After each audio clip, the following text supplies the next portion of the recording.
फारूकी साहब, आप वैसे क्यों इस किस्म की गलतियां करते हैं जिसकी वजह से खोसा साहब जैसे कानूनदान जो उनको भी आपके खिलाफ बोलना पड़ता है? अगर सदर साहब हैं तो फिर उन्हें पार्टी का ओहदा छोड़ देना चाहिए।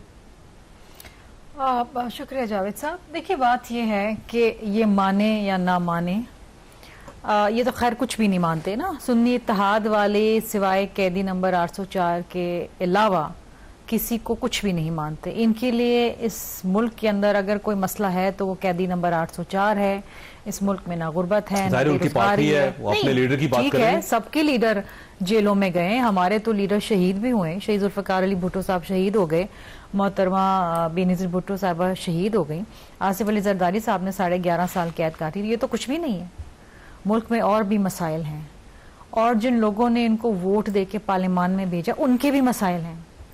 आज तकरीबन इस पार्लियामेंट को आए हुए 29 फरवरी से लगा लें, तकरीबन कोई 1.5 माह हो गया है।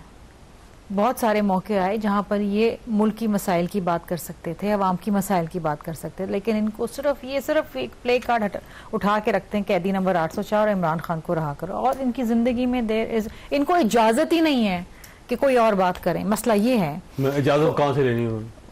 कैदी नंबर 804 से। खोसा साहब समझदार मेरी पार्टी के हैं, मैं इनकी बड़ी इज्जत करती हूँ। खोसा साहब ने हमेशा तवाज़ुन बरकरार रखा।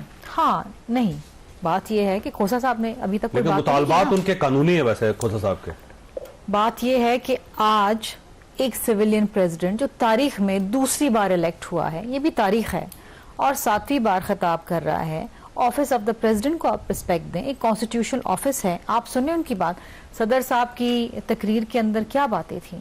सदर साहब की तकरीर के अंदर मफाहमत की बात थी। सदर साहब की तकरीर के अंदर एजुकेशन की बात थी, हेल्थ की बात थी, मुल्क में पोलराइजेशन की बात थी। तकरीर में यही बात नहीं, लेकिन देखिए, ये तो मुल्क के मसाइल है ना, इसके अलावा और क्या बात है?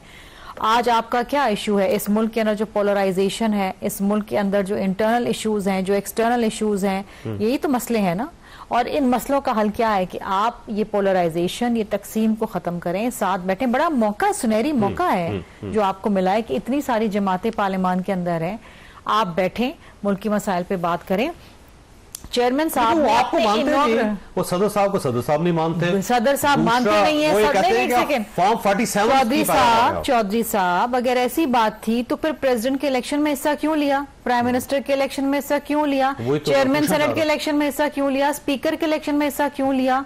वाई अपने कैंडिडेट्स इलेक्शन में क्यों पिच करें? अगर आप नहीं मानते तो फिर आप बैठे पार्लियामान से बाहर ना आए पार्लियामान में। वैसे आज सिर्फ आसिफ अली जरदारी साहब और पाकिस्तान पीपल्स पार्टी को टारगेट किया है पीटीआई ने, और ये सिर्फ वाहिद पार्टी है जो मुफाहिमत की बात कर रही है। क्योंकि पाकिस्तान मुस्लिम लीग नून तो खामोश है, वो तो कोई बात ही नहीं कर रहे। लेकिन उसी के खिलाफ आज जो एहतजाज हुआ है, इसकी क्या वजह हो सकती? नहीं चौधरी साहब, फर्क है। वो ये है कि आज सदर मुमलिकत जब खिताब करने आए हैं तो क्या आपका ख्याल है पीपल्स पार्टी और नून लीग शोर करती ताकि पीटीआई का एहतजाज और बढ़ता? उन्हें अपने सदर के खिताब को सुनना था, इसलिए उन्होंने मौका दिया कि आप जो चाहें करें। सदर ने अपनी तकरीर की, ये फर्क है।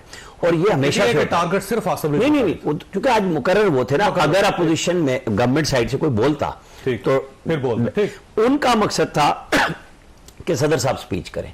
वो इन्होंने खंदा पेशानी से सुनी बात कि आप जो करना चाहते हैं दुनिया। और ये कोई पहली दफा नहीं, वो आपने जिक्र भी कर दिया। यहाँ पे शुरू हुआ था इसहाक खान मरहूम से। अब मरहूमीन की लाइन है सदूर की कि जा चुके हैं दुनिया से। हर एक के साथ यही कुछ हुआ। वो पीएमएलएन हो, वो पीपल्स पार्टी हो, वो पीटीआई हो, सब अपनी अपनी बारी पे एक ही किरदार अदा करते हैं।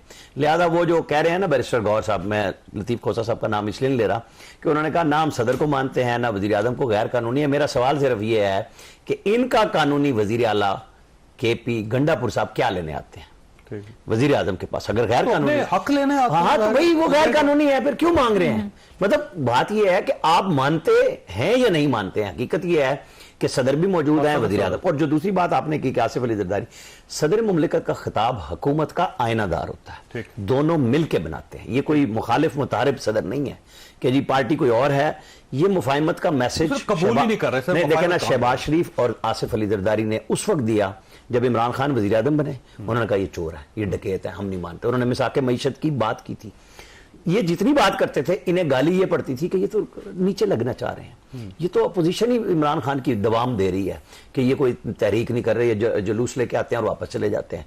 इनको पसंद था पीटीआई को और लोगों को 2014 का धरना कि मुल्क को मफलूज करो, रिजवी साहब का धरना कि मुल्क को मफलूज करो। यहां सियासत कुछ और हो रही है। ठीक है। पीपल्स पार्टी और नून लीग ने ना, मैं इस बात का पहले नहीं था दाई, लेकिन हालात ने हमें ये चीज समझने पे मजबूर की कि जो बेनजीर भुट्टो मरहूमा ने और नवाज शरीफ ने साइन किया ना, वो ये था कि जी हमने एक गंद कर लिया है और उसको फिर वो जरदारी साहब और नवाज शरीफ लेके चल रहे हैं कि इसको ठीक कैसे करना है। बाद में तो बीच में नहीं सर, बीच में से पीटीआई को 2011 में उठाया गया कि ये कैसे हो सकता है कि हमने इनको लड़ाना था, ये नई पार्टी आ गई, अब वो उनके गले पड़ गई जिन्होंने बनाई।